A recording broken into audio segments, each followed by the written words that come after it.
Pria itu menggunakan kertas bermaksud menggunakannya untuk menangkis peluru. Kemudian ia cepat-cepat mendorong pintu hingga terbuka dan mulai menghitung. Diketahui AK-47 memiliki massa proyektil 7,91 gram dan kecepatan tembak awal 780 meter per detik. Jika ingin mengurangi energi kinetik peluru sepenuhnya menjadi nol, mereka memerlukan kertas yang cukup tebal untuk meningkatkan hambatannya. Menggabungkan ukuran peluru dan kepadatan kertas, pria itu menggunakan rumus untuk menghitung jarak yang diperlukan untuk resistansi secara akurat. Ia memikirkannya dan menyimpulkan bahwa selama ketebalan kertas mencapai 24 cm, ia akan mampu sepenuhnya memblokir peluru yang ditembakkan oleh AK-47.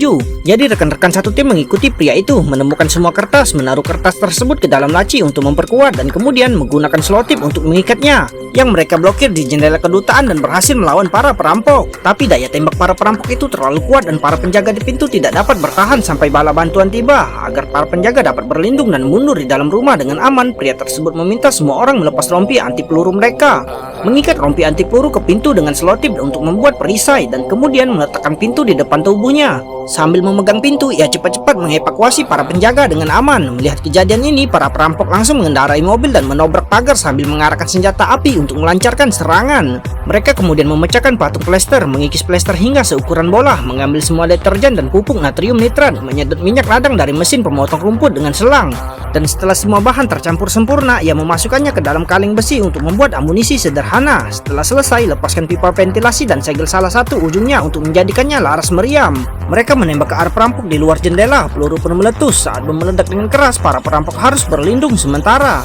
Tapi bala bantuan masih membutuhkan setidaknya 30 menit untuk tiba. Pada titik ini, para perampok menyadari bahwa orang-orang itu telah kehabisan amunisi. Jadi mereka sekali lagi memusatkan senjata mereka dan bersiap untuk menyerang.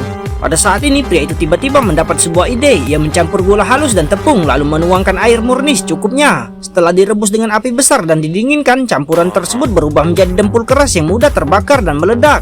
Kemudian oleskan deterjen secara merata di bagian atas berangkas untuk mengurangi gesekan, dan dengan mudah memindahkan berangkas ke bagian atas pintu masuk di lantai pertama. Lalu gulung dempul keras yang telah disiapkan menjadi potongan-potongan panjang dan letakkan di bawah berangkas. Ketika perampok masuk, satu-satunya jalan masuk tertutup sepenuhnya oleh perabotan. Pria itu membongkar peluru dan menuangkan bubuk mesiu untuk digunakan sebagai sumbu. Saat bubuk mesiu mendesis, benda itu pun meledak dengan keras dan pintu masuknya runtuh seketika. Satu-satunya persimpangan jalan terhalang. Para perampok tiba-tiba terjebak di lobi lantai pertama dan tidak punya tempat tujuan. Ketika menoleh ke belakang, pria itu memecahkan jendela dan melemparkan tali, dan semua orang mengikuti tali itu dari belakang rumah dan berhasil kabur.